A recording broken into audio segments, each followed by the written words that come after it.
Meeting called to order.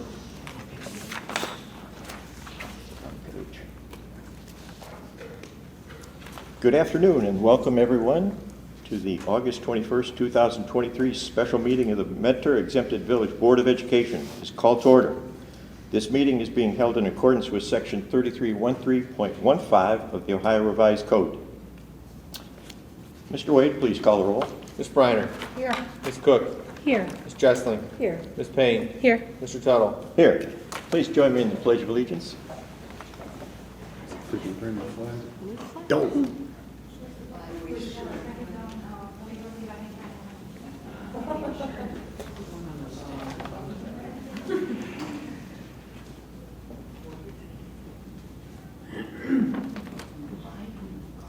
This is she normally takes care of us.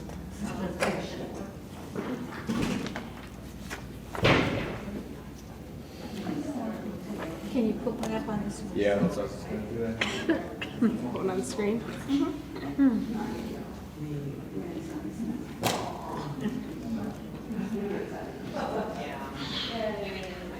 Oh, she's got it.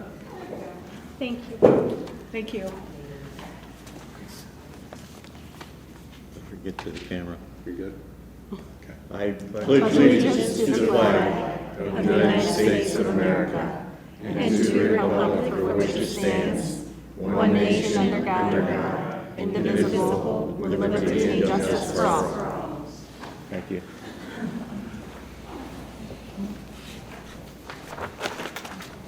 Next on the agenda, Superintendent's report and recommendations. Good evening, Mr. President, members of the board, and Mr. Wade. I am recommending approval of agenda item A1 related to certified personnel and A2 through A4, all related to human resource matters. So moved. Second. Please call the roll. Mr. Wade. Ms. Cook. Yes. Ms. Payne. Yes. Ms. Briner. Yes. Ms. Jessling. Yes. Mr. Tuttle. Yes. This concludes my portion of tonight's agenda. Thank you.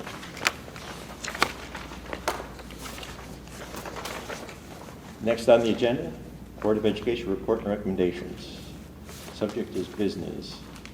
First point of business is do we have a motion to authorize taking the previous motion to the table, off the table and in?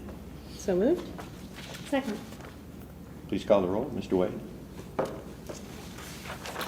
Why are we moving it from the table? From the table. We have to, Why though? From the table. We Just to- tabled it at our last board meeting for discussion. So they can bring it back up to discuss. for discussion. But we're not voting today, right? No. So we don't technically need to remove it from the table, do we? The board can discuss whatever the board decides to wish that they're going to discuss because of the fact that we have sunshine notice. If we're not voting on it. If we're not voting on the actual policy itself. Correct. So we can move forward to discuss. Yeah. I thought that our lawyer said And we to needed to amend. remove it from the table though today. Yeah, you did. If,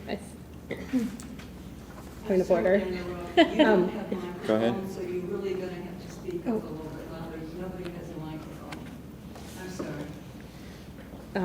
The only Thank you. question that I may have is if we don't bring it from the table up for discussion and then we vote on amendments, we're not voting on the entire policy, but if we vote on amendments, does that cause an issue? Is that what you're doing? Potentially. Okay, then I stand corrected. Okay. Yeah. That was from our attorney. Yeah, there may be amendments, there may not. Okay. So if we got the motion in the second then? Who motioned and who seconded? Mrs. Maggie- Payne motioned and I seconded. Yes.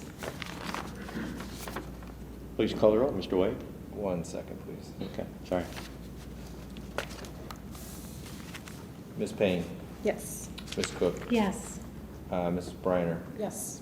Ms. Jessling, Yes. Mr. Tuttle. Yes.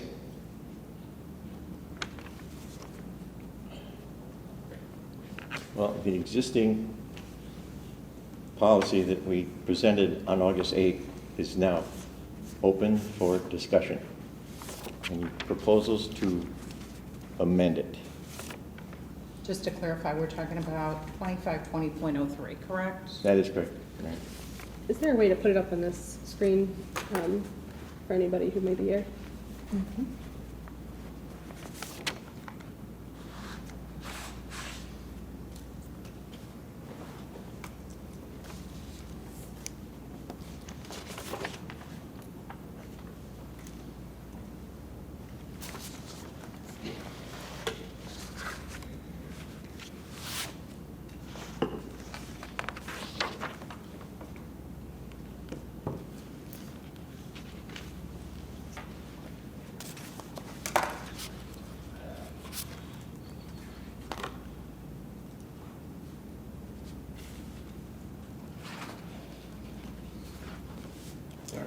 Thank you.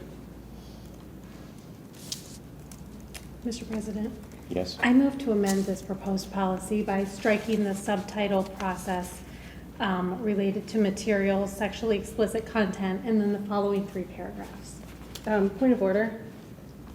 There's a Roberts Rule of Order that discusses if I can read it.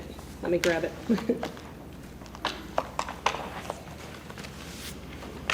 So, an amendment that does nothing but make the motion a rejection of the original motion is not proper and is not in order. Another way of saying that is an amendment which means that if the group voted yes, it would be equivalent to voting no on the original motion. And because the policy was proposed originally as just sexually explicit content, I think removing that section would be in violation of Robert's Rules of Order.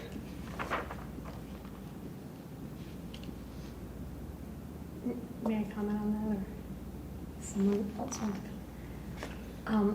I never saw the policy at our table with only sexually explicit content. We always had the other section. So you may have intended it to be that, but it has never come to our table with only sexually explicit content at the table. So I would argue that that is untrue. I think it still is valid because the policy, let's say 2520.03 says materials containing sexually explicit content and sexual content. So if we're changing the intent of the policy, which is to address sexually explicit content, and we're removing that from the policy, it therefore makes it null and void. And I think that Robert's Rules of Order, which I just read, would apply to it. I don't know if there's a different way we can go around it by having 2 separate policies so that the intention of the policy that Tom and I had put forth to address sexually explicit content could still be voted on. Because otherwise, if you remove it, it's essentially like you're saying no to the policy. There were options, though, that were included in what came to us when we discussed it at our work session several weeks back. So I'm not familiar with it without the full context. Mary, do you have input?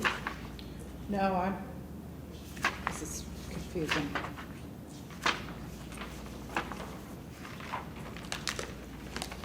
It's open for other. I think everyone's had the opportunity to speak, so we can go round robin again. Do you have any input on that? I agree with Annie. I think I would like to have, Bill, could you interpret that for us? Try to find where Mrs. Payne found that. Can you guide Eloise. me? It's under improper amendments. And is that in the document I sent you? No. It's in the other one that I printed that was like 25 pages.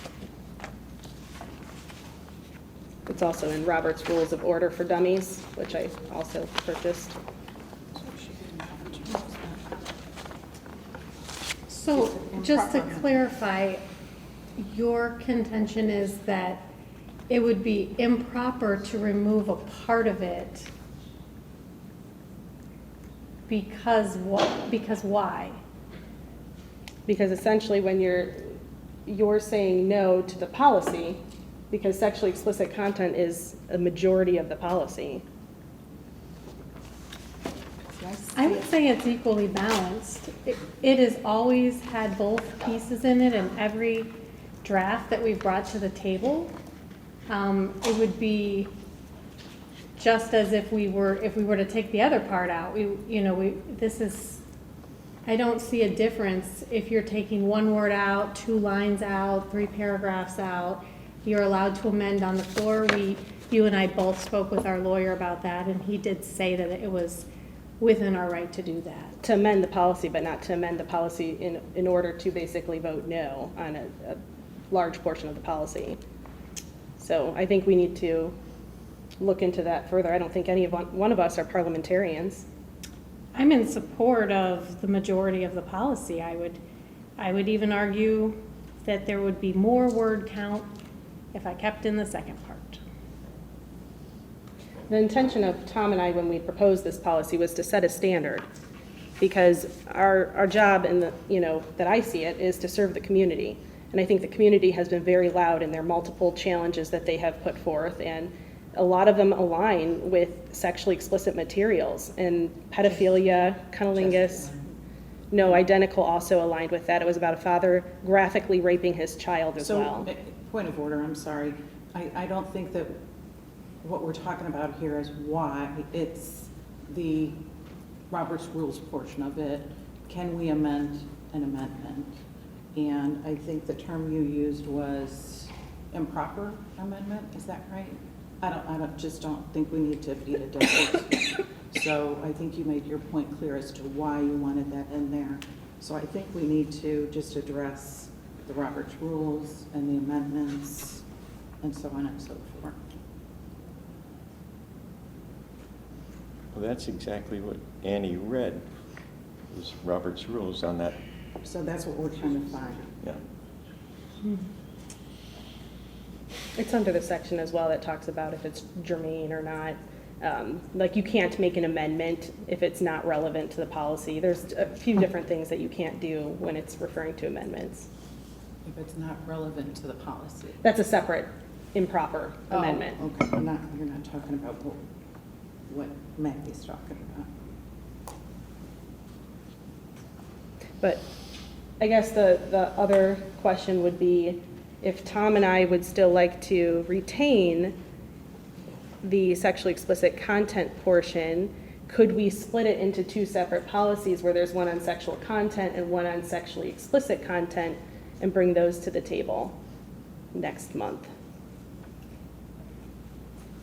I think we need to stay with our. Stick with what we're trying to do here. Stick with our question here before we move on. And as our compliance officer, do you feel that we need to have a recess and look into this? Yeah, I have no idea, Talk to to be honest. council, or how, Could we how should we talk proceed? To council, would he be available, or does it defer to Tom because he's the president? I know sometimes in parliamentarian procedures, it does defer to the president to make that decision. Do you know anything about? Oops. Do Okay. not know that section. I don't have a book, Robert's Rules. I brought it. Did you find it? Yes. I brought my copy from the library. Feel free to. It's right down below. Here, you check it out. I don't have my reading So we're glasses talking on. about amending a policy. So it says one that nearly makes the adoption of the amended question equivalent to a rejection of the original motion. Okay, see it? Yeah, it goes into detail then on that. On the left-hand side. This is a policy that we're talking about making an amendment to, correct? Mhm. Not amending an amendment. No.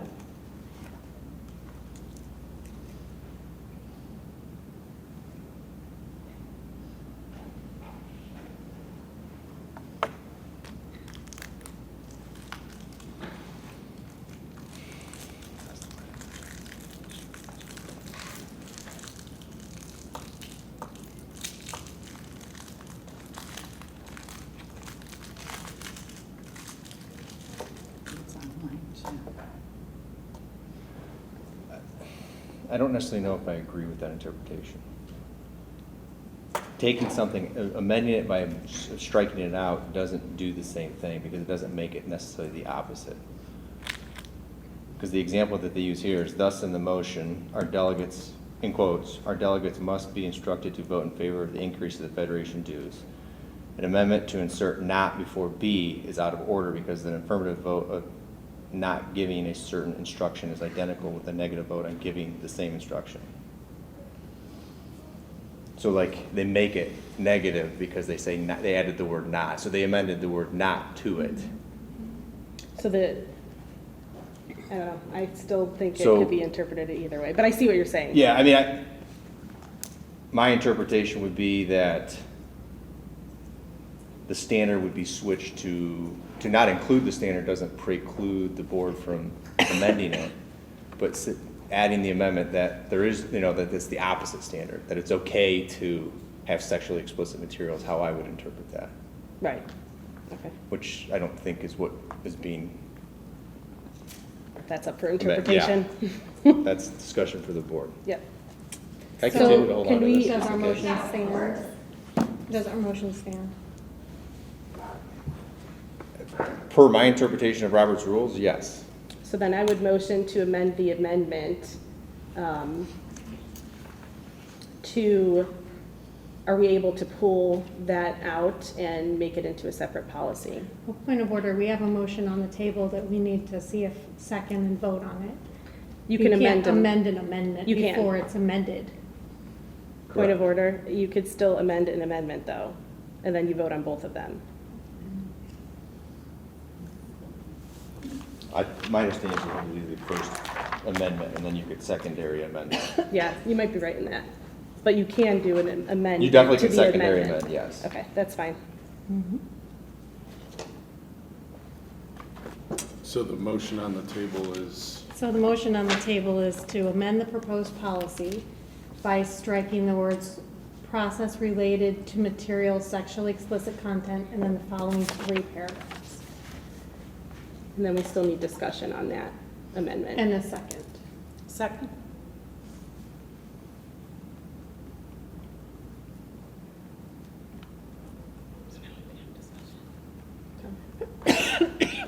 Do we have discussion? Yes. I think that there's a lot that I disagree with striking it through. I think that people expect us to have a standard. I know I've said this for the last, 3 months.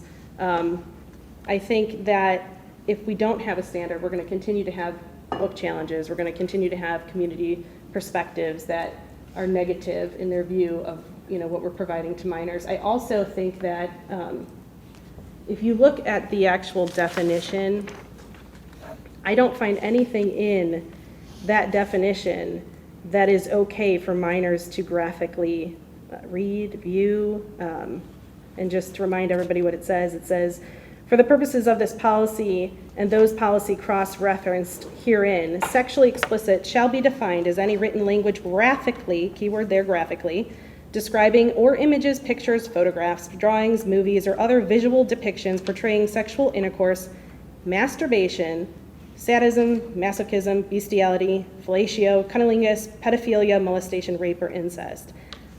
I just don't find any one of those things, when they're graphically depicted, to be acceptable, and I think people expect us to have a standard. I understand there's different perspectives, and that's okay, but I'm very firm on that. I think by taking that out, we are, in essence, telling people we will provide sexually explicit content to minors if we feel that it's appropriate. And I just don't feel that it is appropriate. I think we need a standard to be set. And I do think that we have addressed in the exclusions from the policy the majority of the concerns that have been brought forth in reference to AP courses. The courses, I know, Mr. Heath, you sent us a bunch of different courses that could be impacted, and the majority of them were AP courses. English 10 was one of them that would still be affected, and I strongly feel that English 10 shouldn't have sexually explicit materials in them. So I'd be okay with not having that excluded. We had a couple other ones that I know, Mr. Heath, you were still looking into with CTE. Did you ever get an update on that? not yet, no. Okay, so there were a couple ones there that you were still looking into, but the vast majority of the issue was in AP. And I think we addressed that in the exclusions from the policy with the AP advanced placement materials. And we said if it's established by the college board, they should follow the process related to sexual content. So because the the College Board approves of the AP curriculum, we can't really do anything about that, but we could certainly notify parents. So that's excluded. I don't see why we wouldn't want some kind of standard for our students, and to show the community that we are doing something about these multiple challenges that are set forth or going to continue to happen, and the perspective that we have in the community. So I would agree with you 100% that the issue of graphically is confined to a small number. And we have, the committee is going to be looking at The Bluest Eye. The book Identical, I think, left us in the weeding process. Other than those two, are you aware of additional materials that cause you this kind of concern? there's a couple different ones. Yeah, there was Notes from the Blender, which was also challenged. There's another challenge that we're likely going to get that has been discussed. There's several books. I sent Mr. Heath a bunch. I don't know what we have, but I sent him the list of, I don't know how many were on that list, but there was a list of books that were at the state board level that was given to the State Board of Education that were found in different, I don't remember, but it was provided to them. It was a list of different books that they found to be, sexually explicit. So Do you know by whom that list was compiled? it was a group of people that did it. And they presented it at the Board of Education. Who are Found in our libraries? No, it was found in different libraries, not just libraries, different curriculum, different classes all across Ohio. So I do think that we're going to have some additional challenges, and I think that as we serve the community, I just feel like this is our role as serving the community to have a response to what has been brought to us, and I think we should have a standard. I agree that we need a response to the community. From my perspective, having that complete parental notification and control accomplishes that very effectively. When I look at the 3 books really, that we've had a formal challenge for the meeting, The Bluest Eye was the one from this summer. Transphobia and the Colin Kaepernick biography don't meet these concerns. So, in fact, I have something that I wanted to share. The misleading rhetoric that's followed these discussions about our school library collections has been frustrating to hear. Anyone who's been a part of public education, and our district in particular, knows that there are layers of professional practice guiding our collection development policy.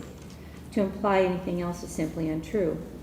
For example, 10 days ago, I received an email demanding an accounting regarding the phrase book looks that I mentioned at our August board meeting. Here is a correction to the person's erroneous claims. The resource to which I referred is not a website nor an organization. It's a curated preview of recently or soon to be published items for school librarians and principals to view in person. It's organized under the Ohio Schools Council, a government agency established by the legislature. It's structured by school districts in 37 counties to save tax dollars through volume purchasing. One of their service groups is our Lake Erie Educational Media Consortium, also known as LEMC. This voluntary cooperative effort, created by school media specialists, reduces costs while providing a regional forum to better meet their needs and improve services.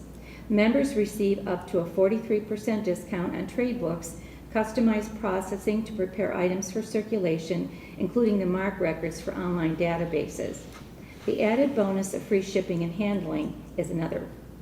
LEMC sponsors these book looks that I was referencing. They showcase 500 to 1,000 books 3 times a year and are now called book scans. Each title has 2 or more credentialed reviews for the media specialists to examine. Many of them are also read by library experts who do purchasing for specialized areas of the curriculum, particularly in the sciences. Another advantage is the chance to examine the book's physical characteristics, including bindings and print quality. It's important to consider the durability of items that may be intended for years of heavy use. This bypasses the old method of costly preview orders that would have to be shipped back if not purchased. How does this benefit Mentor Schools? With just one media specialist on our staff, this tool is a key component in making quality selections for the district. After attending the book scans, she makes a list of first and second choices for the elementary, middle, and high school collections. Those purchasing options are shared with the library paraprofessional in each building. They can order from that list as well as select duplicate or replacement copies of popular items already in the collection until the budgets are exhausted. As an additional nod to quality collection development supporting the curriculum, our Media Center subscribes to research databases through Gale Research and Learning Resources. We invest $10,000 a year in those important tools, and Mentor has one of the highest usage rates in the state. This gives more evidence of high-quality professional practices and thoughtful support for students' learning needs. Taking all these collection selection procedures into account, I believe that the 25-2003 policy language that guarantees every parent the knowledge and authority to screen the materials taught to or selected by their own children is sufficient to honor the goal of transparency and parental sovereignty without infringing on the rights of other parents to do the same. Call for the vote. Okay. Oh, I have nothing more to say. I said everything I needed to say at our August meeting. But it's interesting. Are these words explicit content in any books today? Is this to protect the future, that these books can be brought in? Do we need a policy today to stop the introduction of this material in the future? My thinking, based on a conversation with the media specialist and having been a media specialist and knowing a lot of them, the Bluest Eye stands out as an exceptional selection, and it's been with us for 4 decades. And it's been retained because of its standing in literature and the fact that it was part of the AP class, the AP literature class. But I would consider that an outlier if there are others that someone feels has to be removed. It's a big step. What we're building in, if we have a judgment based on this description, it calls for the administrator making a decision about materials that I would argue don't even exist there. We don't have a lot of materials that would qualify. So I think the normal professional practices that I shared the process describing are adequate to create a quality collection. And that, especially with this attention placed on concerns, I'm sure there's even more cautiousness on the part of our media specialist in making selections and purchases. So in my mind, if somebody wants to single out a book that they're aware of, then that can go through the process that we've always had, just as they did with the 3 that they have concerns about. I don't know that having that other piece is at all necessary. It implies that we've got books that most people would find objectionable. There may be some who do and some who don't. Leaving the decision in the hands of all parents to decide for their children, to me, is a very thoughtful and complete way to give parents control. Because remember, in the emails that we received, we had people who were very hot about wanting this, and there were people who were equally against it. I think allowing parents to make that decision puts the power where it belongs. Transparency, parents' rights, and I find that to to be adequate. I mean, we've discussed this at great length. So, Tom, if I can say one more thing, Yes. just in reference, Well, Maggie, Mary, you have any No, input? like I said, I have nothing more to She's say. the floor. Very good. And I was just in response to some of the things that Ms. Jesseling said.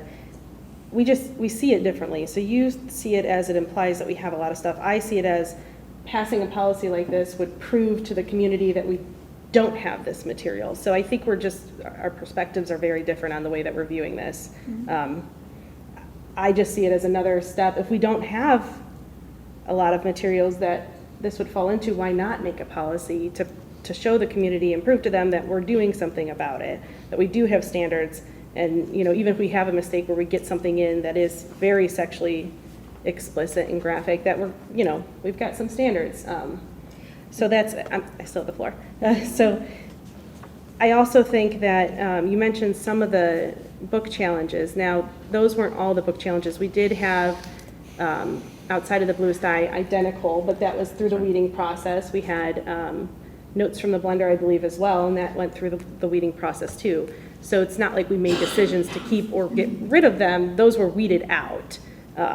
So I understand where you're coming from, but I still stand firm that we need a standard. That's where I'm at. Did you have anything else? Anyone else? I stand by what I said. This is also protecting the future, just as we have other laws governing activity of juveniles from the age of 18. When I was 18, I could drink 3-2 beer. Can 18-year-olds drink a beer today, go in the store and buy one? Can they? I think Not that's legally. changed. Huh? Not legally. But they looked forward to that, and they changed that law because the 18-year-olds were drinking. Now, did it have a great outcome? Well, that's for debate. But that's what our laws do, is protect the future as well as right now. They can't today think about what is tomorrow, but we are thinking about what is tomorrow. The media is blowing all this stuff up electronically. Do we need to have it in our schools? It will creep in. Everything creeps unless you have regulations to prevent it and to enforce the guidelines. It says this is what we stand by. That's what we're looking at here. We're not saying we have books with those words. We know we don't have those books with those words. That's my side of this argument, in addition to what else Annie has spoken to. Mr. President, I appreciate that, and I see the concern with having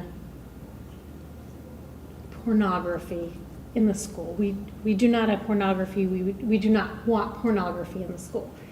However, the difference that I see between the first section, the sexually explicit content, and the sexual content is enforceability. We have a difference in the language when you have to make a judgment call on the difference between what is sexually explicit and what isn't. It makes a vague policy that is less enforceable. Not that it is not enforceable at all, but it is less clear, and it leads us to increase challenges and scrutiny. It can even increase lawsuits. By keeping in, and which is something that I want to do, the process related to sexual content, every material that has any sexual content in it, as defined in this policy, the parent immediately is notified. And they are immediately able to review the material. If applicable, they can request an alternate material.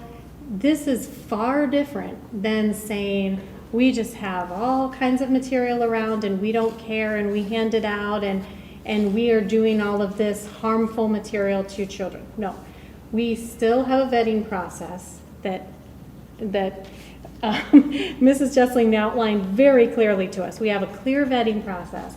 And after that vetting process, we are notifying parents.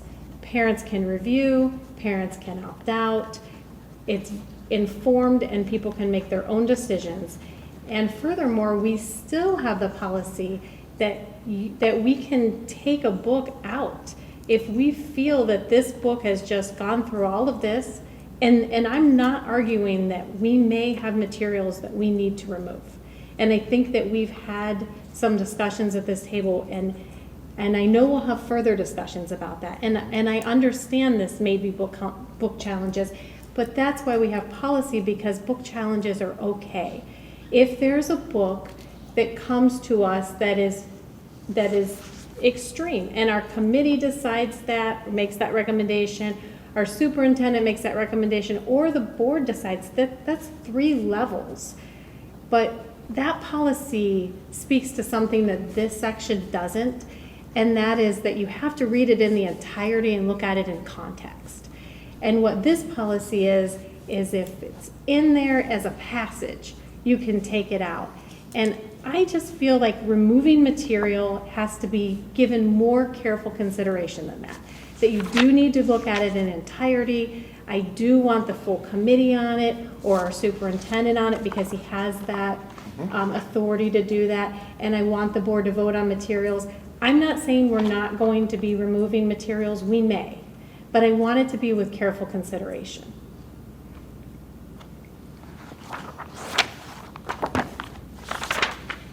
Annie? Yeah, I would just comment on a couple things that were mentioned. Less enforceable. I'll give you that it might be easier if we just had the sexual content portion. I understand that. I think it would be easier. I don't think we should ever choose to not do something because it's harder. I think we have the opportunity for administrative guidelines that would clarify some more of this. That we have policies that are kind of vague, and they do require administrative guidelines to be in detail to kind of direct that policy. So I see this as the same thing. We could have administrative guidelines that would help to direct the policy. I think that with these one-off book challenges, we're still having, you mentioned discernment, that there is still discernment happening, and there's, discretion, I should say, discretion happening. I think we're going to have that regardless, but I think this leaves it to less discretion, because if we have a policy that we can back up, now we're not talking about other themes that may be in that book. We're talking specifically about sexually explicit content, which may be a passage in it, but I stand firm that if we have graphic, sexually explicit content in regards to any one of those terms that are in the policy, I don't think we should have that material in front of minors when it's graphic in detail. I understand the terms, we give, for instance, rape, there are situations where we might have to talk about that. But for a child to read it in graphic detail is very different than just mentioning it or having it in the sexual abuse prevention portion of the school. So I understand where you're coming from. I stand very firm. I think we need a standard. I think that we should have something to show to the community that we do have some type of standard. And I'm open if anybody here is willing to look at the terms, and if you have a better definition of where your line is in the sand with those terms, those words, I'm open to looking at that. But I don't look at that definition and say, yeah, there's one of those that I think is pedophilia. Yeah, I'm okay with that being graphically depicted in books. I'm not. So that's where my line in the sand is. But we may not all have that same line.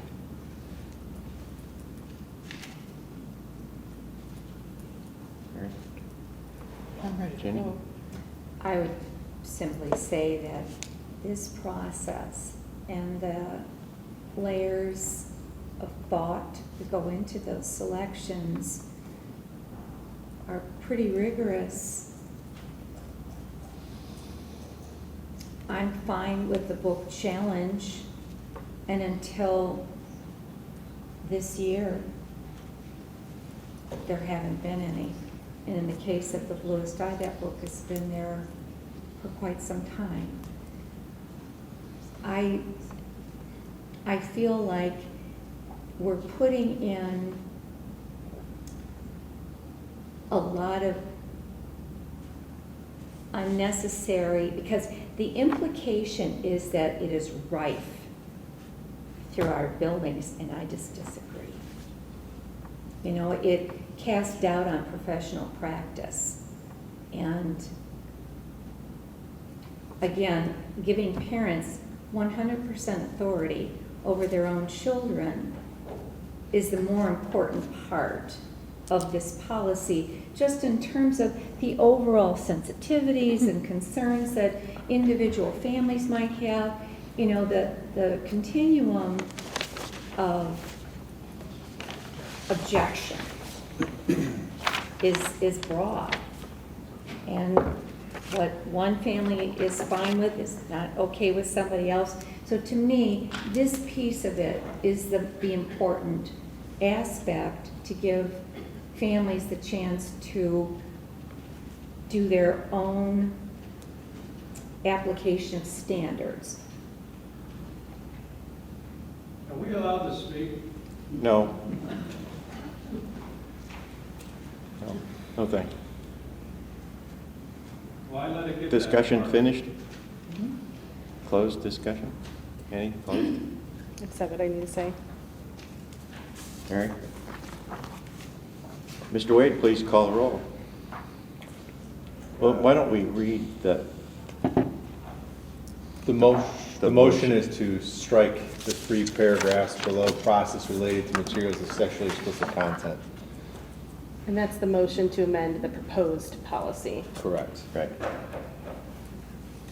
Motion was made by Mrs. Cook and seconded by Mrs. Briner, so Okay. whenever you would like me to call roll. Mr. Wade, please call the roll. Ms. Cook, Yes. Ms. Briner, Yes. Ms. Jessling. Yes. Sorry, I gotta get organized here. Ms. Payne, No. Mr. Tuttle. No. The motion to amend the initial proposed policy passes 3-2. Mr. President, Yes, Mary? I motion to amend the proposed policy by striking the words "fall short of graphically" from the sexual content process. This is under section process related to sexual content.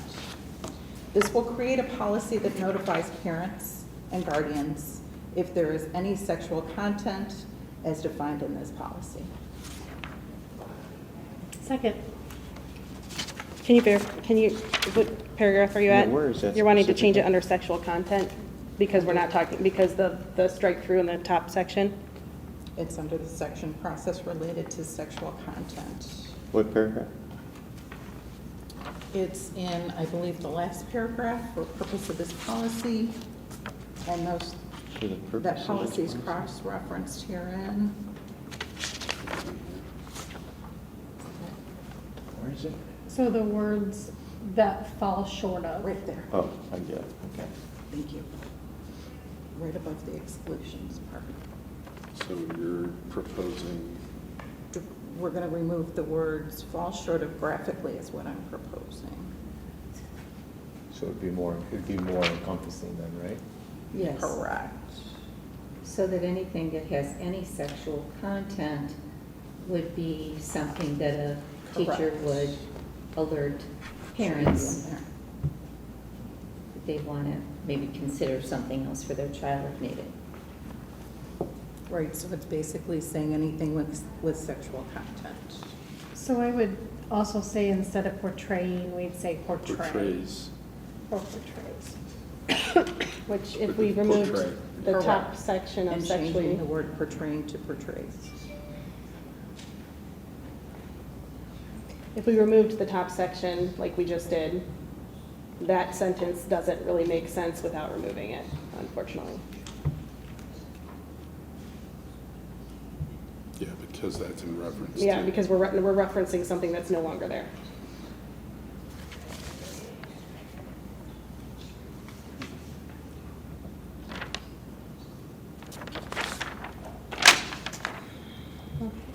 So we have a motion on the floor? I have a question. I don't know, Mr. Wade, if you can answer this. If the amendment that was just made prior, if Tom and I wanted to pull that section out for it to be voted on separately, like if I was to motion to amend the policy to remove that, is that something we can do?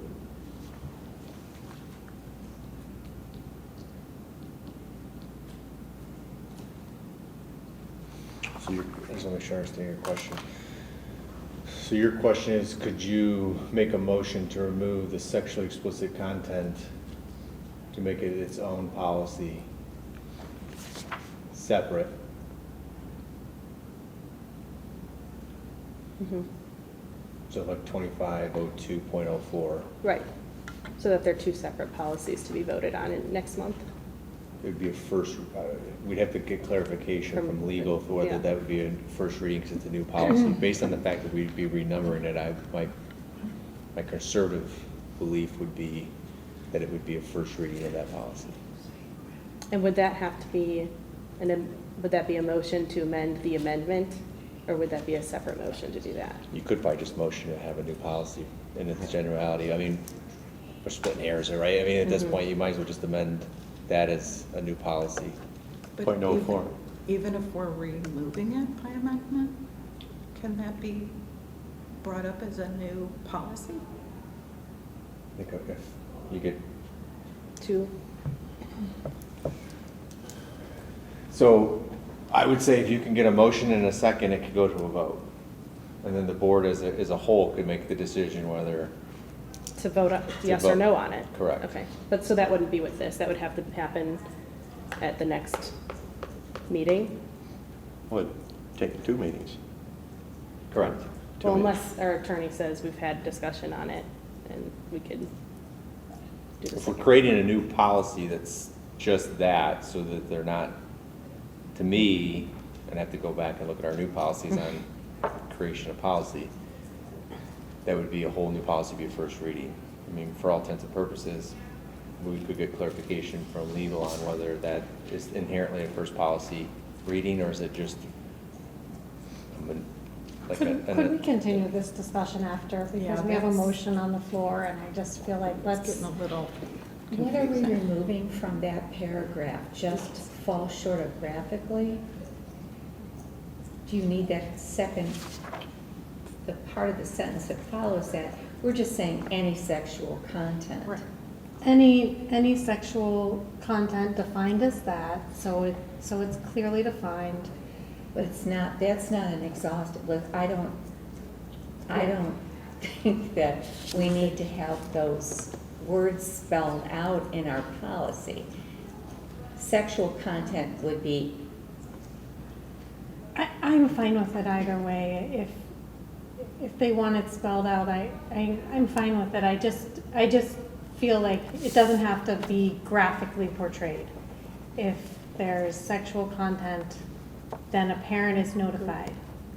And if we're using that definition, then that's fine as well. But it's a notification. If the list isn't all encompassing, you could say including but not limited to I would like that, yeah. I would like that. those words, in the event that something's missing.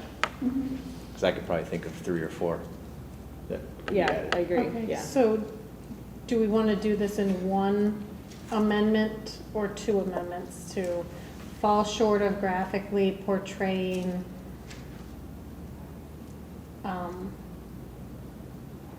but not limited to? Is that, Well, we're getting rid of fall short of graphically portraying.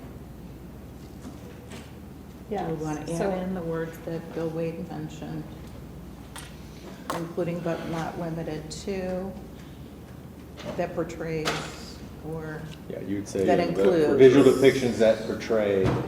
or that includes but not limited Yeah, to? portrays, or that includes sexual intercourse, includes but not limited to sexual, get rid of the words portray. Visual That depictions. includes. That includes but not limited to.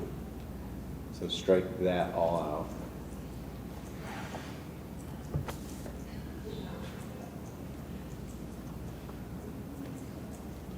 And then we would say, That includes, But not But not limited limited.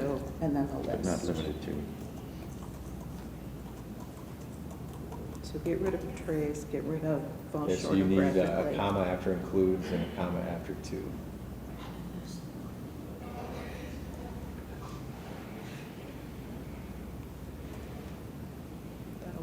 So this reads that if it has anything that relates,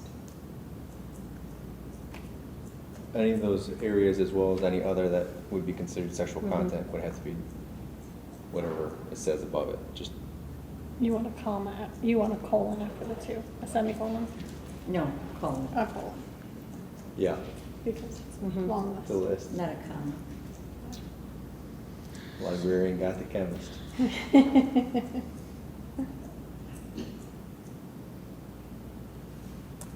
Colon. Yeah, she said colon. No pun intended. That has to be in the green too. Yes.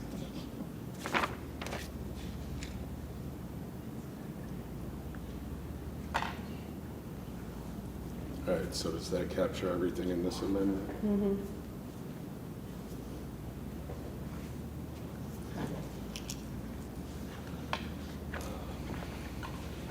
Further discussion? No? On this part, On this part.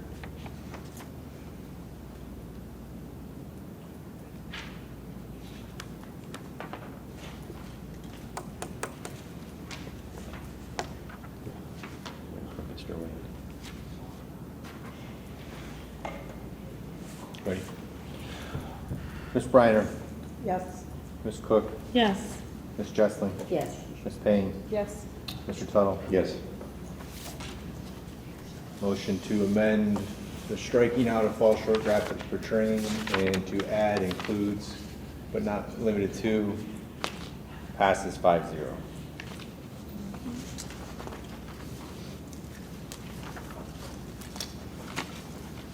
Craig, I have a question. Can you go all the way up to the top? I think there needs to be an amendment then to the actual title of this policy because it no longer makes sense. Yeah, sexual explicit. Just sexual content.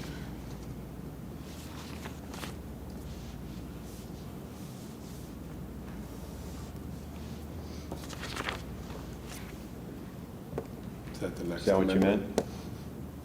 Who's making the Annie? motion?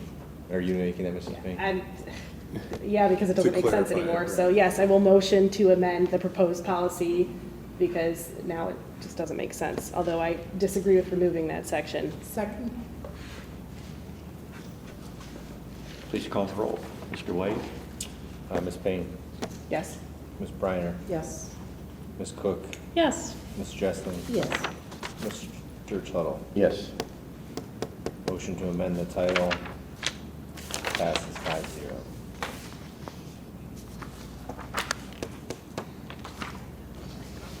I wanted to also add back the option that says we do not have to go back through our current materials. So it's this policy shall apply only to existing materials that are specifically challenged. So I just want to make sure that we're not expecting the media specialists to go through all the materials at, let's say, the secondary level, but primarily the high school. And then if there is a challenge, that would be met specifically, just as we always have. But an audit is not required.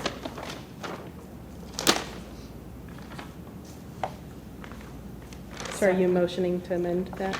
To put this That's a in, motion. yes. So I Second. motion to put in this option that goes from here forward, just to make sure that we don't have to shut down access to our media center collection, for example. So that things are still accessible. And then again, it's putting the power back in the hands of parents because they're already going to be notified of anything that a student is borrowing from the media center.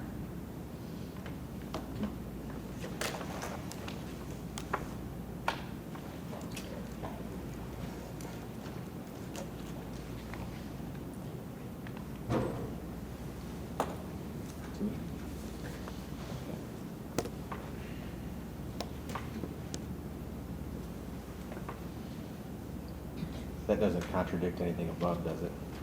I don't think Well, so. Mr. President, I would be in support of that as well, because that really is advice that we received in legal counsel. And I think Mrs. Payne and I both had discussion with legal, and we both felt that that made sense with,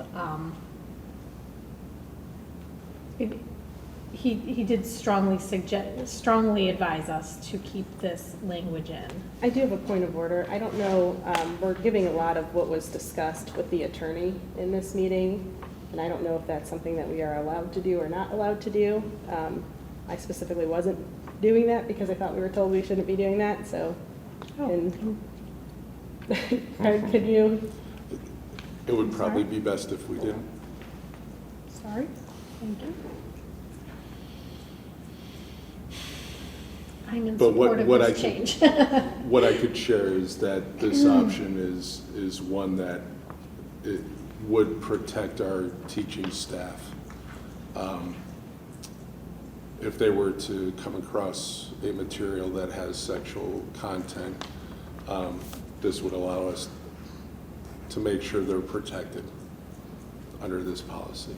How would that So- work? So basically, they could let us know, hey, I have this material and, you know, out of one of our supplemental materials, for example, or one of the other materials, we haven't identified it as a material that has sexual content yet.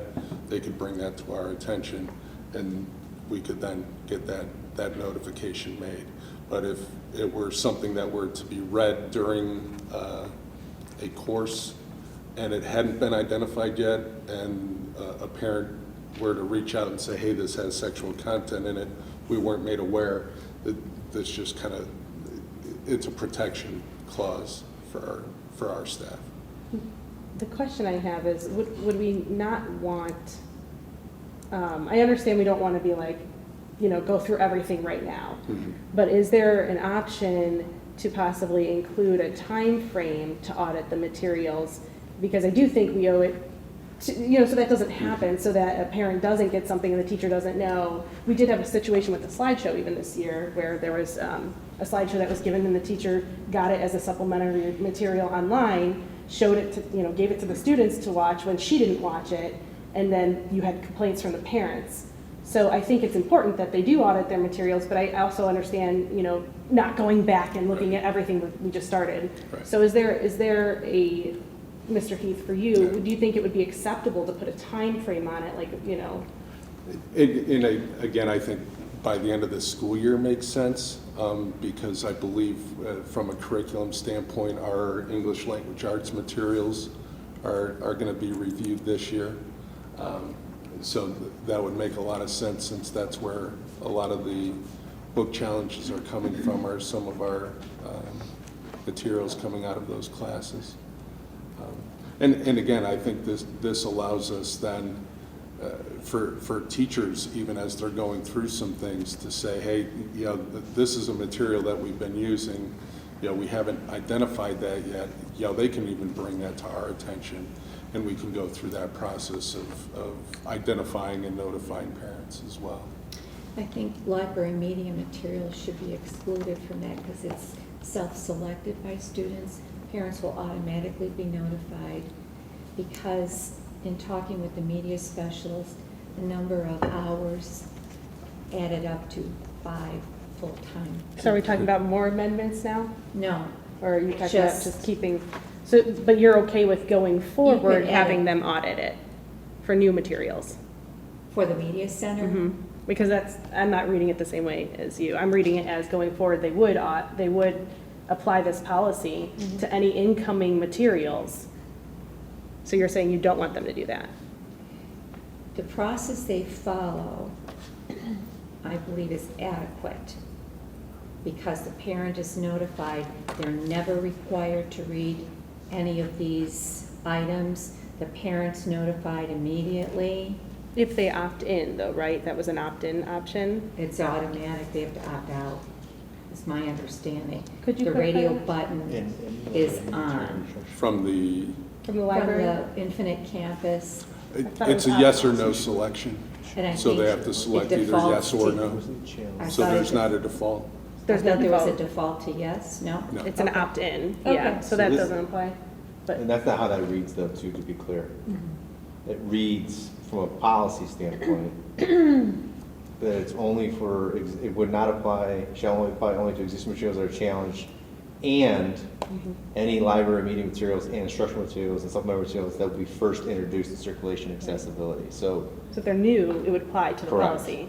Because that goes back to, I Right. think, since I've been knee-deep in these minutes for the last 2 weeks, the point that Mr. Tuttle made at one of the meetings about the fact that he felt that it should only apply to things going forward.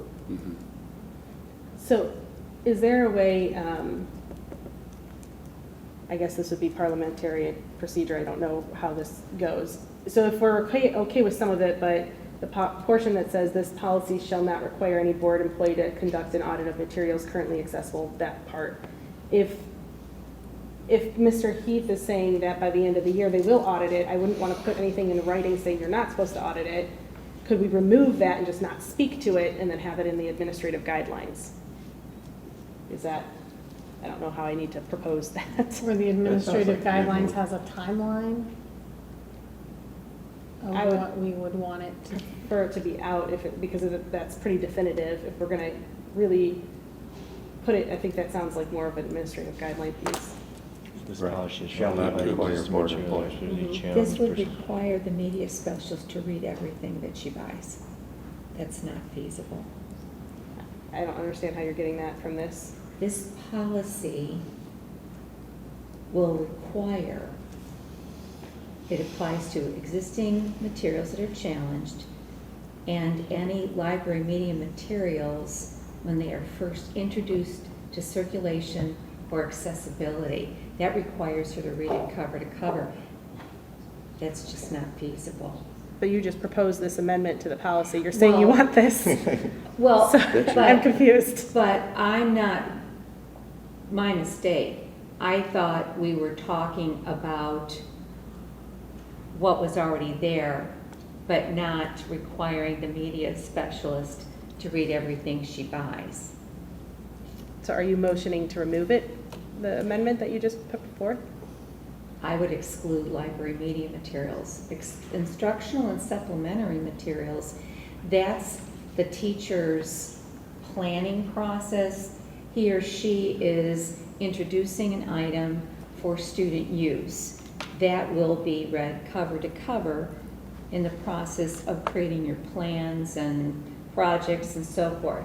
Library media materials are distinctly different in that you've got fiction, you've got nonfiction.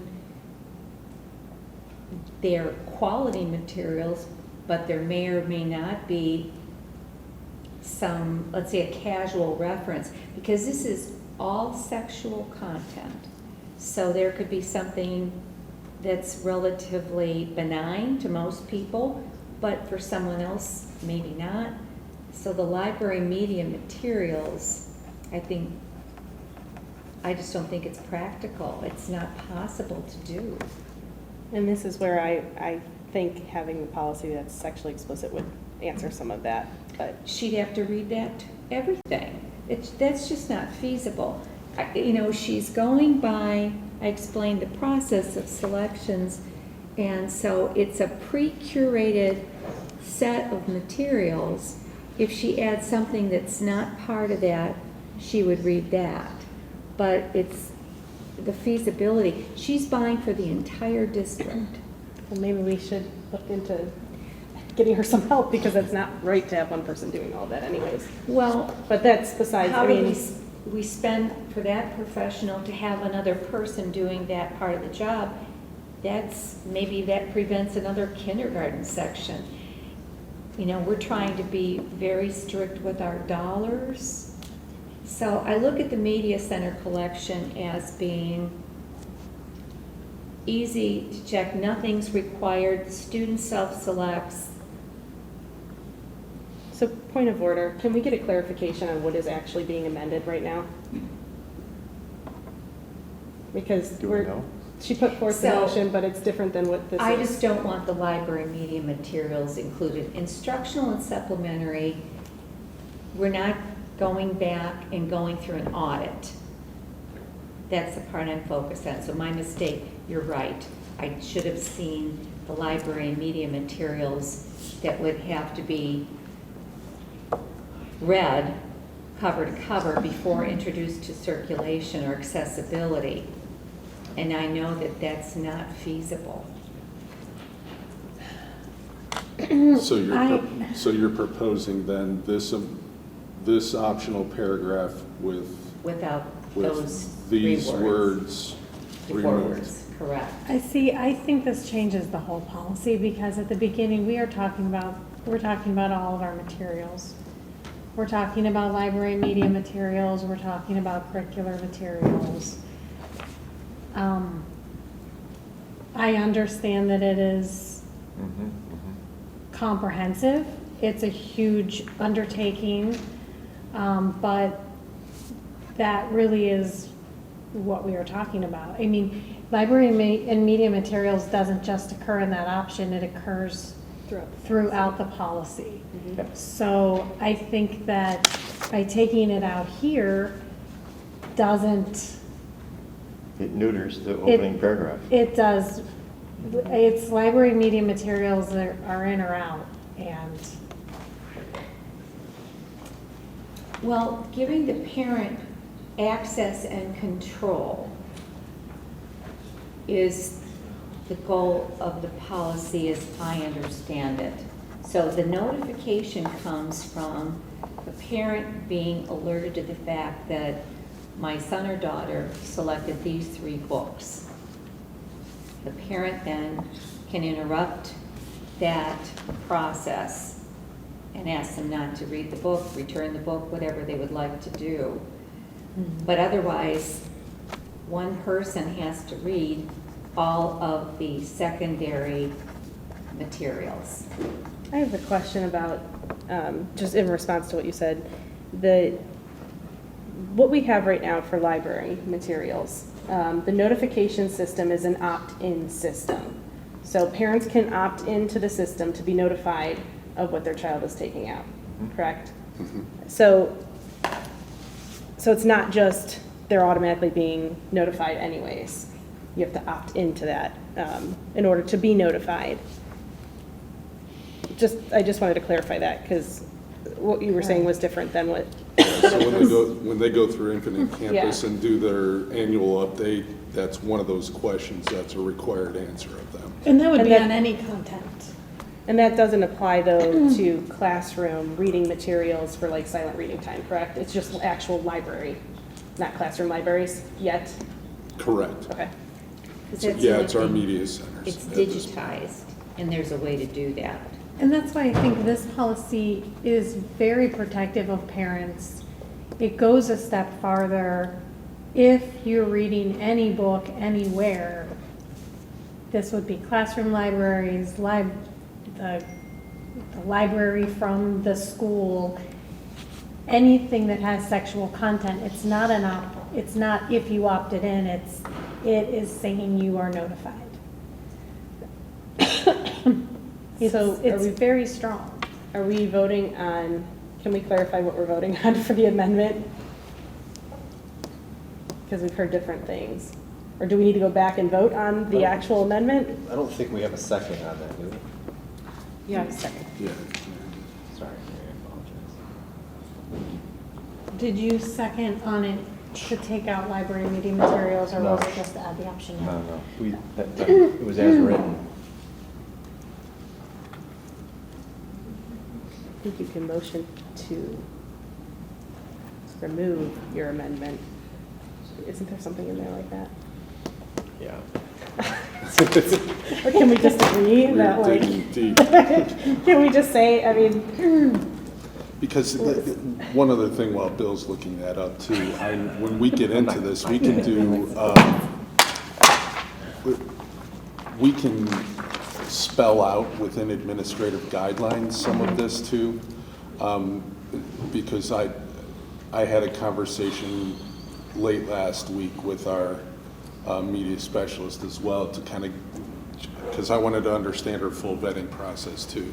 And I think there are some things that we can include in that administrative guideline that will spell this out a little bit more, so it's not just one person looking at everything. Right. Because we kind of started that process already this year. And it went through the high school administrative team, that whole listed. That list went through our district admin team as well. And there were some books that were removed. And we had some good philosophical discussions when I had that conversation as well. And again, I shared a lot of what we're hearing from the community as well in that conversation. It was good conversation, tough conversation at times, but again, I think from an administrative guideline standpoint, we can probably tighten some things up a little bit more so than even they currently are. So would you feel comfortable without that option, but putting it in some form in the administrative guideline piece?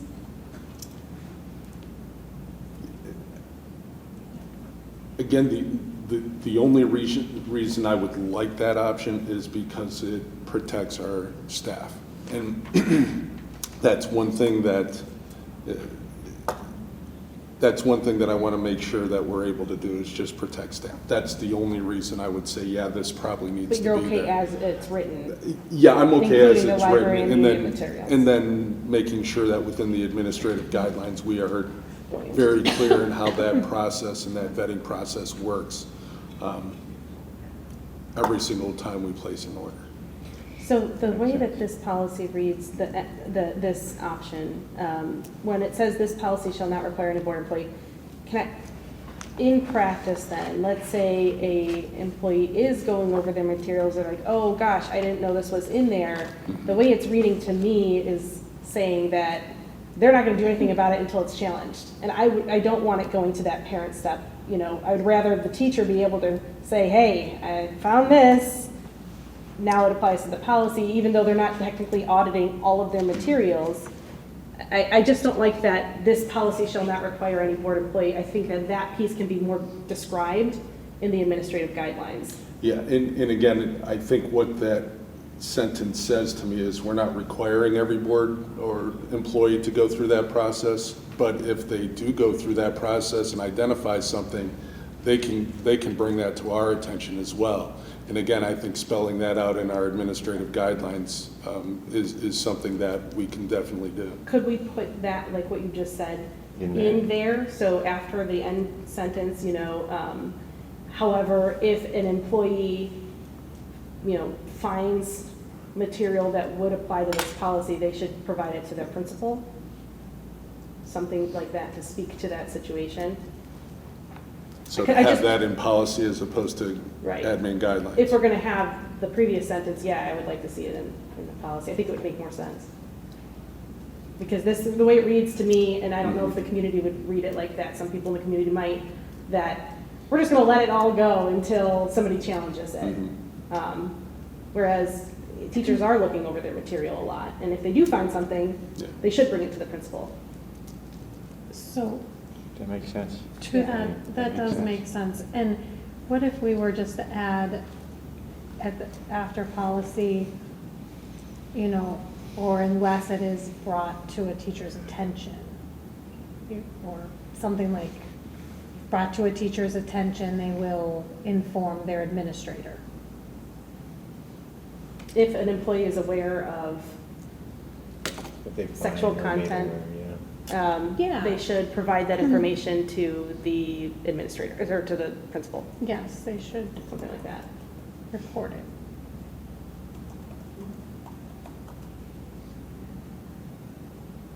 Or is made aware, comment, or is made aware.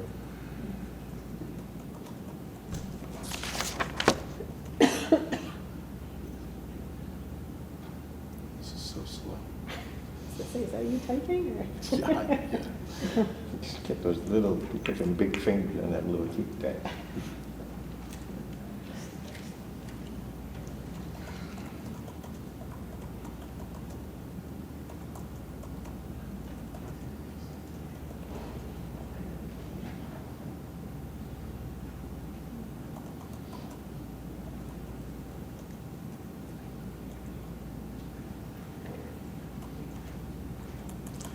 to this. Their appropriate administrator, supervisor. They're encouraged to notify their Supervisor. Yeah, they shall, I like that.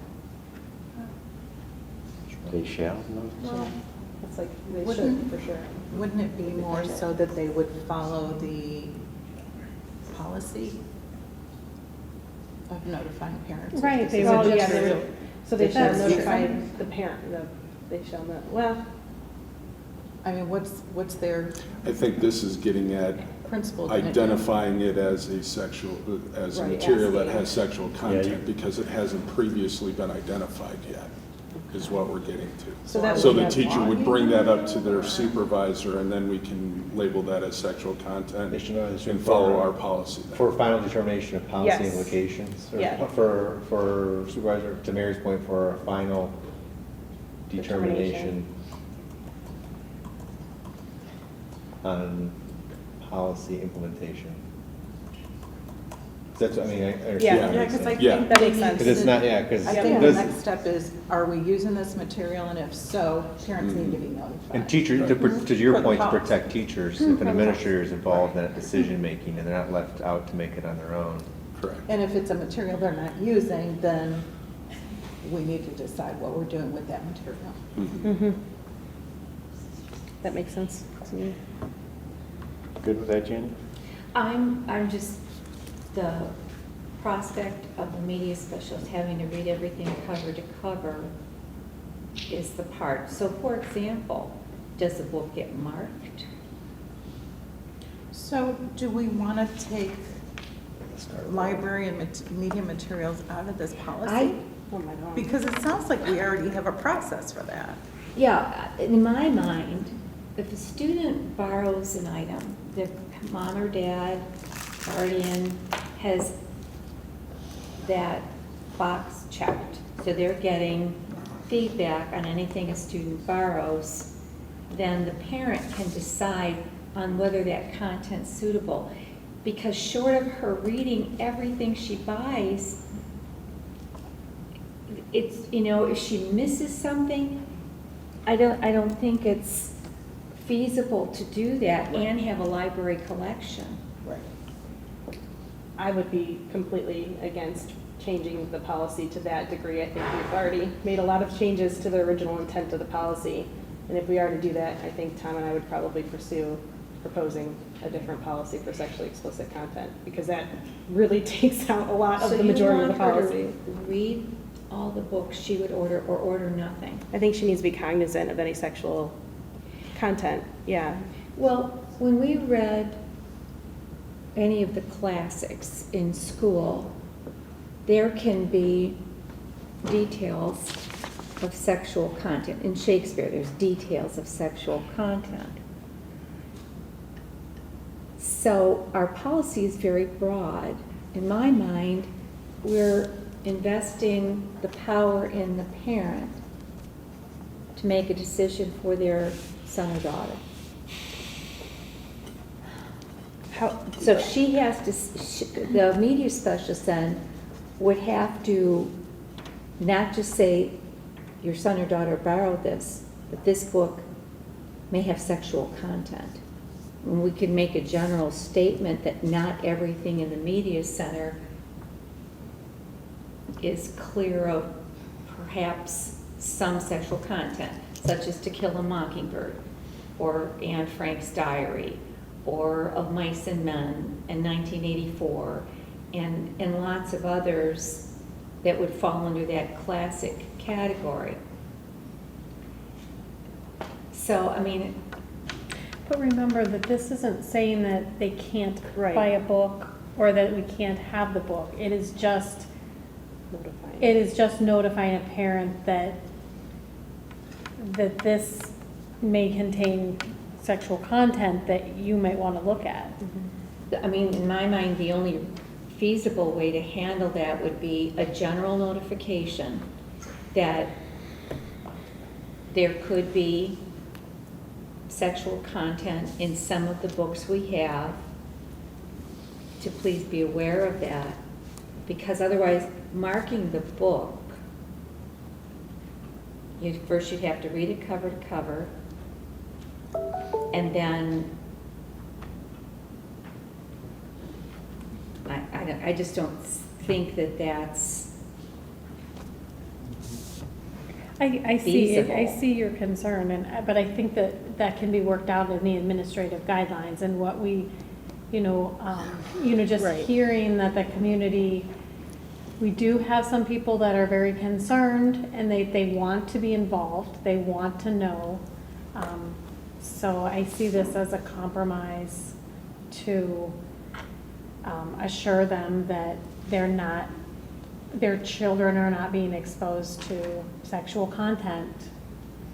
And I think that the administrative guidelines, I would assume, could match with something that they're already currently doing to make sure that we don't have books that are, a bunch of books that are sexually explicit or have sexual content.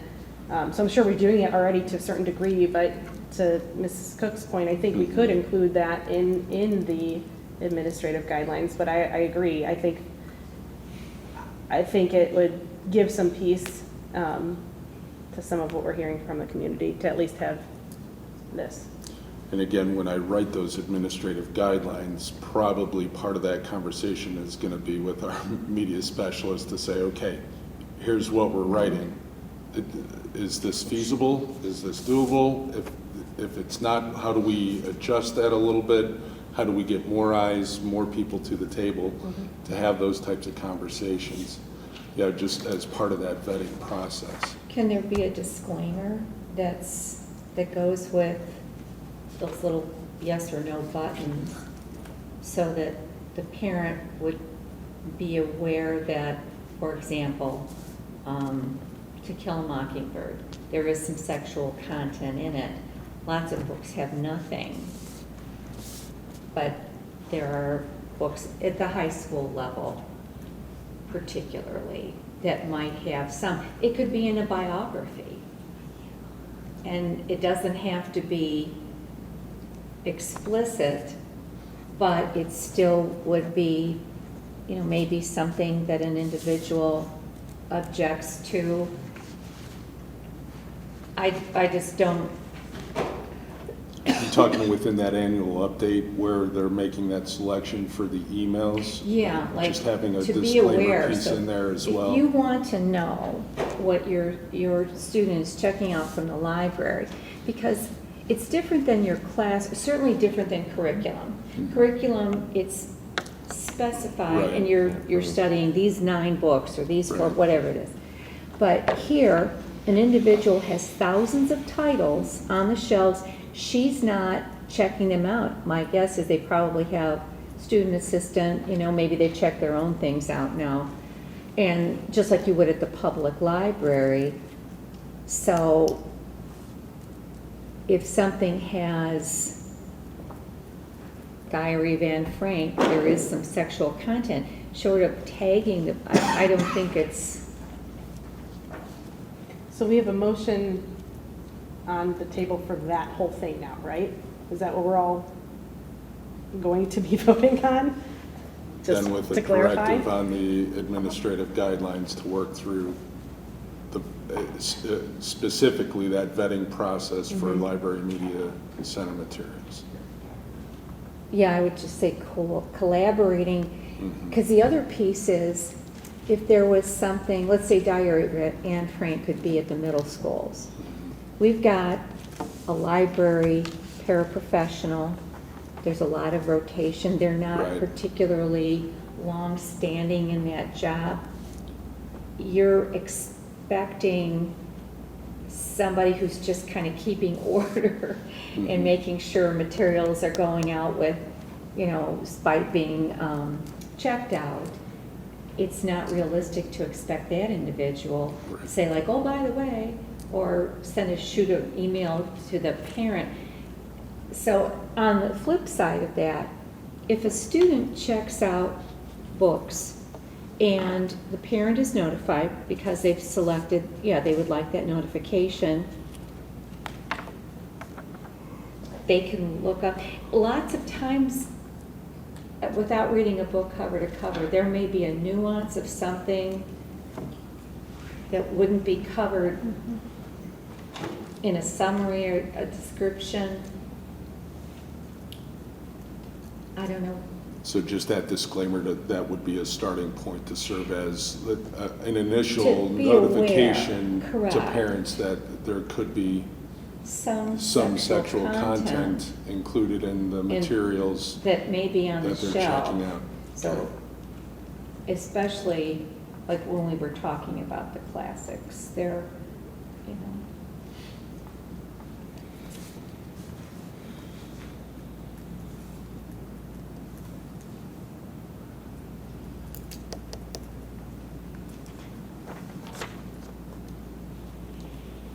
And again, because we have not had that process in place before with that opt-in piece to the puzzle, you know, it's possible that that process would be part of our administrative guidelines as well, and we can clarify that and spell that out a little bit more clearly too.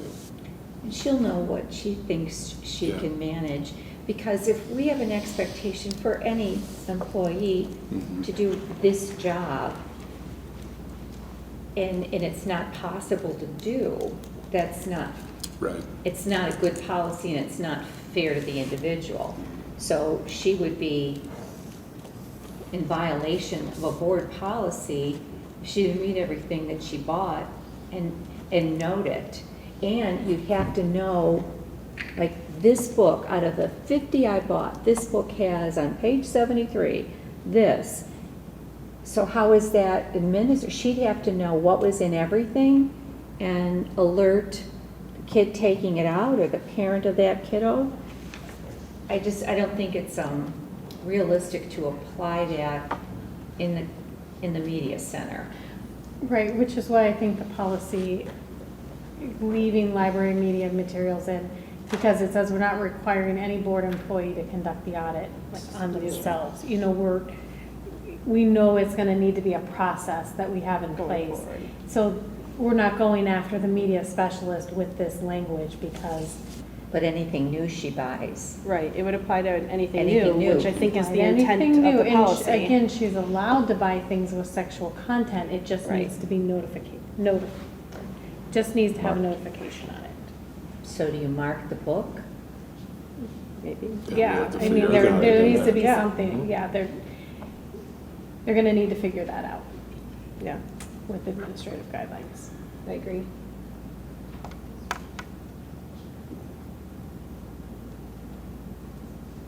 We can work through it. We'll come up with some guidelines. These will probably be some of the first ones we work through, by the way, just as an FYI.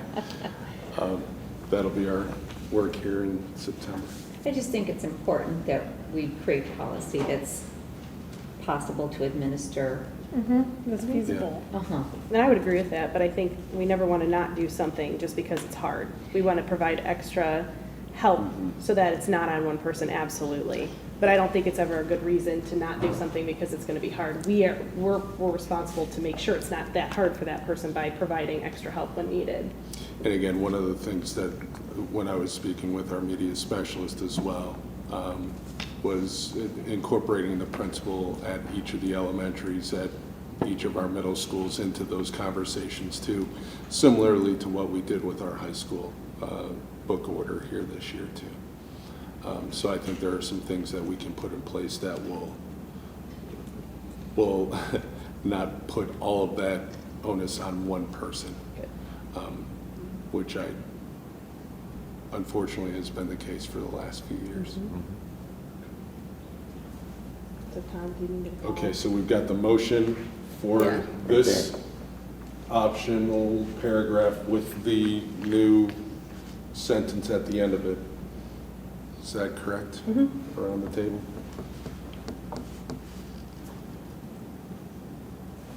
You've edited. Yeah, You so got it that's the edited. edit right now. Call the roll, Mr. Wade. Ms. Chestnut, Yes. Ms. Briner, Yes. Ms. Cook, Yes. Ms. Payne, Yes. Mr. Tuttle. Yes. A motion to amend to include the option that the policy shall only apply to existing materials with the edit at the end is approved 5-0.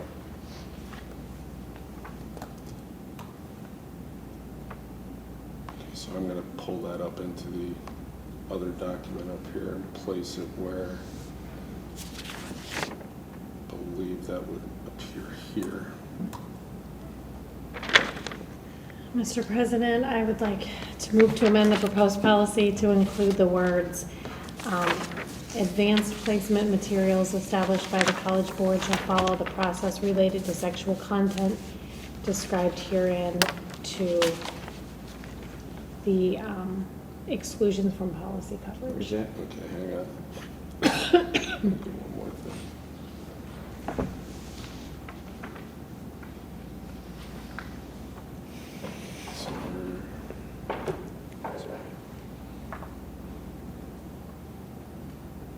So you're talking about this last sentence? Yes. You're trying to strike it through? No, that Remove wasn't it. in our original draft. So is it now in our? This was from last board meeting. That was in Yeah, I there. think that one was Yeah. included. But in it the was, last it was board meeting. included as an option. No, it was included No, in it was the in- reading, the first reading. Mm-hmm. Oh, Because that, yeah, that I- was, It is that was right the now. language that, I withdraw my amendment. okay, yeah, that was the language that Annie and I spoke about in Yeah. regards to the advanced placement piece. of the Yeah, because you I had, was a- just I mean, you looking had a at good inlet. point. I didn't Yeah, know with the College that, Board piece. yeah, I didn't know that the advanced placement materials, we can't call it an AP course unless we do offer what is provided to us by the College Board. So that made sense. Now, the supplemental materials, just to clarify for the community as well, the supplemental materials for AP would apply to the policy and would have notifications. It wouldn't just be excluded. So Where did we land on district approved? at this point, it's still removed. So somebody would have to motion. But I think Yeah, we 'cause just that's in spoke that to it. First line.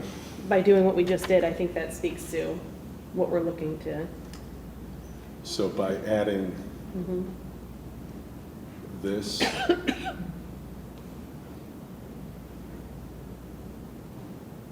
I don't think it's needed. I agree. I think we just spoke to it with what we just did. So you- district approved is in? It's out. It's out, because It's redundant. It's redundant. this So we kind of don't takes need- care of it. Okay. Do we know what the language is that the Ohio legislature is entertaining for this topic? And kind of where we would align with that thinking? I believe it's still also in committee since November, so it's been almost a year since it's just been sitting there. Yeah. Are there any other districts in Ohio who have a policy like what we're drafting in terms of the parental notification piece? At this point, we're not aware of any. Again, Neola is one of the groups that we've asked about that, and they have quite a few districts, probably over 400 districts in the state, and nobody has something like this yet. I do have here's the language for House Bill 722 that speaks to this. Again, basically what it's requiring is notifying the parents of students prior to instruction involving materials that include sexually explicit content, now identify the specific instructional material and sexually explicit subjects. It allows the parent of the student to review the instructional material that includes sexually explicit content, and at the parent's request, provide that student with alternative instruction that does not include sexually explicit content. So that's the extent of it. And then down below, because it talks about a couple of other things in here with other parental right pieces. And then down here, it talks about the definition for sexually explicit content, which means any description of or any picture, photograph, drawing, motion picture, film, digital image, or similar visual representation depicting sexual conduct. So that definition more matches up with our definition of sexual content more than Correct. sexually explicit. Correct. And then the- the House passed on June 21st, House Bill 8, known as the Enact the Parents' Bill of Rights. Instead of sexually explicit, House Bill 8 defines sexuality content as any oral or written instruction, presentation, image, or description of sexual concepts or gender ideology. The bill excludes from the definition of sexuality content, instruction, or presentations in venereal disease education, child sexual abuse prevention, and sexual violence prevention education provided under Revised Code 3313.60, and instruction or presentations in venereal disease education emphasizing abstinence provided under Revised Code 3313.6011. Under the policy, public schools must ensure that sexuality content is age appropriate and developmentally appropriate. Further, a school's policy must require schools to disclose to parents any instructional material that includes sexuality content prior to providing an instruction. Upon the request of the student's parents, the school must excuse the student from instruction that includes sexuality content permitted to take an alternative class. So that one, that's House Bill 8, Yeah. and that was moved to committee in June. What did you say it was? Passed on June 21st. Passed on June 20, passed The House. The House. Okay. So that one's going to So that the one Senate. might be, That one's probably going to go through go quicker first than before this one. other one. And that's actually even more restrictive because that's including sexuality, which we haven't addressed at all. So, That- but that would be a yeah. Neola update that would come to us, and then we would have to update the policy to include that. Correct. Correct. So, So this doesn't refer at all to media center stuff, this is just instructional? Yeah, it doesn't get into specifics with media Anything center like materials. self-selected by Correct. students? It says specific instructional material. Yeah. So, So ours would go a little bit deeper. ours is a little bit deeper on this one, a little bit less restrictive than the one that Bill just read.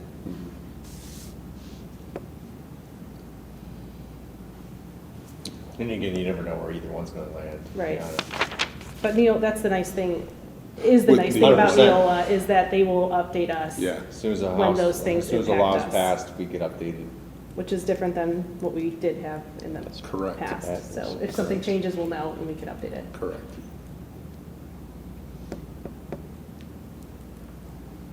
So there's our legislative update for the end of August. I never got anything this month.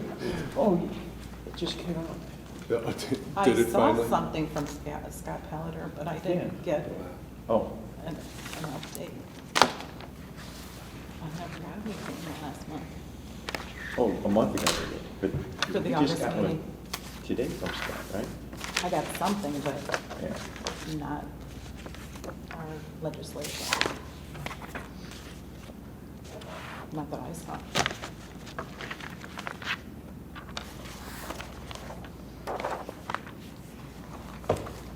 Okay. So we have So a are we, motion. I think, The last motion was removed by Ms. Cook. She withdrew it. So we motion to adjourn? That's it? Yeah, we can do that. Looking out for you. gotta start Motion schooling to tomorrow. adjourn. Second. Come on, Tom. Motion to adjourn? Who? Do we have one? Second. Ms. Jesselin, Yes. Ms. Payne. Yes. Ms. Briner, Yes. Ms. Cook, Yes. Mr. Tuttle. Yes. Meeting is adjourned 7:08.